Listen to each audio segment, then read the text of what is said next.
چھٹا باب، خیرات کے بارے تعلیم۔ خبردار، اپنے راست بازی کے کام آدمیوں کے سامنے دکھانے کے لیے نہ کرو، نہیں تو تمہارے باپ کے پاس جو آسمان پر ہے تمہارے لیے کچھ اجر نہیں ہے۔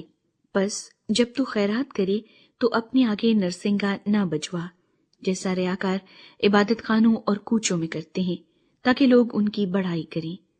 میں تم سے سچ کہتا ہوں کہ وہ اپنا اجر پا چکے۔ بلکہ جب تو خیرات کرے تو جو تیرا داہنا ہاتھ کرتا ہے اسے تیرا بایاں ہاتھ نہ جانے، تاکہ تیری خیرات پوشیدہ رہے۔ اس صورت میں تیرا باپ جو پوشیدگی میں دیکھتا ہے تجھے بدلہ دے گا۔ دعا کے بارے تعلیم۔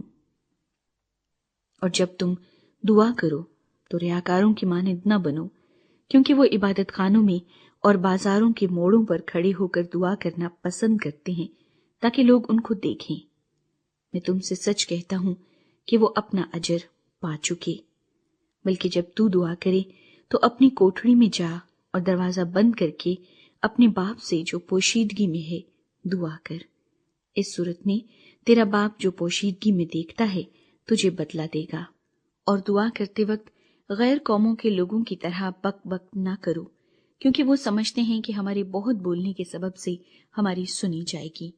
بس ان کی مانند نہ بنو، کیونکہ تمہارا باپ تمہارے مانگنے سے پہلے ہی جانتا ہے کہ تم کن کن چیزوں کے محتاج ہو۔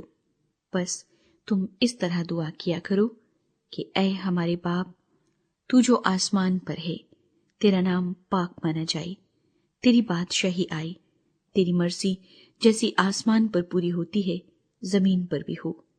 ہماری روز کی روٹی آج ہمیں دے، اور جس طرح ہم نے اپنے قرض داروں کو معاف کیا ہے تو بھی ہمارے قرض ہمیں معاف کر، اور ہمیں آزمائش میں نہ لا بلکہ برائی سے بچا، کیونکہ بادشاہی اور قدرت اور جلال ہمیشہ تیرے ہی ہیں، آمین۔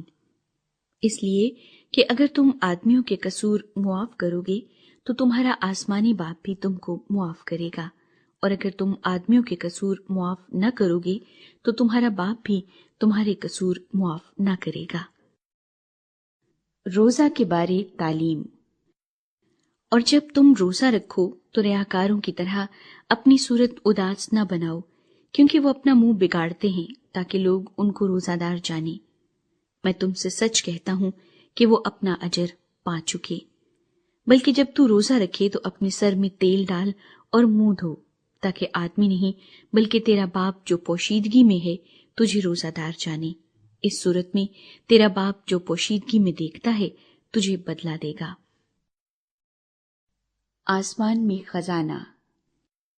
اپنے واسطے زمین پر مال جمع نہ کرو، جہاں کیڑا اور زنگ خراب کرتا ہے اور جہاں چور نقب لگاتے اور چراتے ہیں، بلکہ اپنے لیے آسمان پر مال جمع کرو، جہاں نہ کیڑا خراب کرتا ہے نہ زنگ، اور نہ وہاں چور نقب لگاتے اور چراتے ہیں، کیونکہ جہاں تیرا مال ہے وہیں تیرا دل بھی لگا رہے گا۔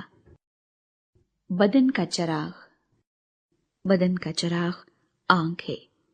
بس اگر تیری آنکھ درست ہو تو تیرا سارا بدن روشن ہوگا، اور اگر تیری آنکھ خراب ہو تو تیرا سارا بدن تاریک ہوگا۔ بس اگر وہ روشنی جو تجھ میں ہے تاریکی ہو تو تاریکی کیسی بڑی ہوگی۔ خدا اور دولت۔ کوئی آدمی دو مالکوں کی خدمت نہیں کر سکتا، کیونکہ یا تو ایک سے عداوت رکھے گا اور دوسرے سے محبت، یا ایک سے ملا رہے گا اور دوسرے کو ناچیز جانے گا۔ تم خدا اور دولت دونوں کی خدمت نہیں کر سکتے۔ اس لیے میں تم سے کہتا ہوں کہ اپنی جان کی فکر نہ کرنا کہ ہم کیا کھائیں گے یا کیا پیئیں گے، اور نہ اپنے بدن کی کہ کیا پہنیں گے۔ کیا جان خوراک سے اور بدن پوشاک سے بڑھ کر نہیں؟ ہوا کے پرندوں کو دیکھو کہ نہ بوتے ہیں نہ کاٹتے، نہ کوٹھیوں میں جمع کرتے ہیں، تو بھی تمہارا آسمانی باپ ان کو کھلاتا ہے۔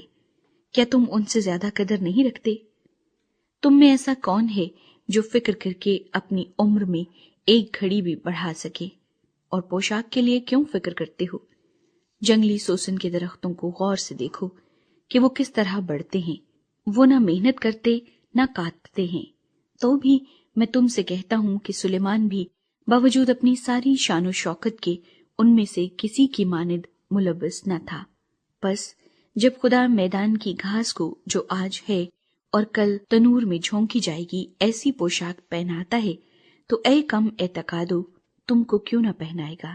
اس لیے فکر مند ہو کر یہ نہ کہو کہ ہم کیا کھائیں گے یا کیا پیئیں گے یا کیا پہنیں گے، کیونکہ ان سب چیزوں کی تلاش میں غیر قومیں رہتی ہیں، اور تمہارا آسمانی باپ جانتا ہے کہ تم ان سب چیزوں کے محتاج ہو۔ بلکہ تم پہلے اس کی بادشاہی اور اس کی راست بازی کی تلاش کرو تو یہ سب چیزیں بھی تم کو مل جائیں گی۔